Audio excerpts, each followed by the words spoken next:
చిత్తూరు జిల్లాలో జనసేన పార్టీ కార్యాలయంలో నిర్వహించిన మీడియా సమావేశంలో పార్టీ నాయకులు ఆరని కవిత, చంద్రమౌళిల వ్యక్తిగత వివాదాలను పార్టీకి ముడిపెట్టడాన్ని ఖండించారు. పార్టీ పేరు ప్రతిష్టతను దెబ్బతీసే విధంగా వ్యవహరిస్తే క్రమశిక్షణ చర్యలు తీసుకుంటామని హెచ్చరించారు. వ్యక్తిగత సమస్యలను వ్యక్తిగతంగానే పరిష్కరించుకోవాలని సూచిస్తూ ఈ విషయంపై రాష్ట్ర పార్టీకి ఫిర్యాదు చేస్తామని తెలిపారు. ఆవిడకి ఇచ్చిన సంతోషం, ఎందుకంటే కుటుంబం మొత్తం వాళ్ళ పార్టీ కోసమే కష్టపడతారు. వాళ్ళ హస్బెండ్ నుంచి పిల్లలు, అలాంటి వాళ్ళకి వాళ్ళు కొట్లాడి తెచ్చుకుని బాగుంది. కొన్ని పేర్లు నేను బహిరంగ పార్టీ విషయాలు మాట్లాడకూడదు. లింగం రమేష్ గారు వీళ్ళు రారు. నీకు ఆ రోజు నిలబడిన వాళ్ళే నువ్వు రోడ్లో వదిలేస్తున్నావు.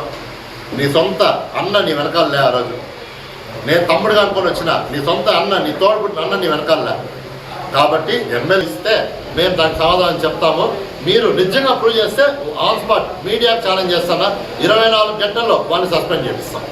వాళ్ళని పార్టీని సస్పెండ్ చేసి వాళ్ళ మీద ఎఫ్ఐఆర్ చేసే బాధ్యత చిత్తూరు కాన్స్టిట్యున్సీ పార్టీ తీసుకుంటుంది.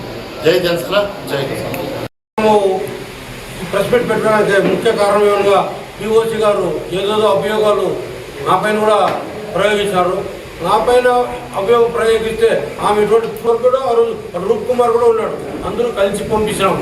పవన్ అనే పిల్లడికి ఒక రోజు సంతపేటలో పవన్ అనే పిల్లడికి ఒక ఇబ్బంది వచ్చినప్పుడు కూడా మేము ఆ రోజు టీం అంతా కలిసి అబ్బాయికి సహకారం చేసినాము. ఇంత మేము పార్టీ చేస్తున్నాం. పార్టీలో మొన్న జరిగిన మీటింగ్లో ఒక నియోజకవర్గం మీటింగ్ పెట్టలేనప్పుడు అంత కేసు పెట్టేస్తే భయపడిపోయి అంత తిరగకూడదా?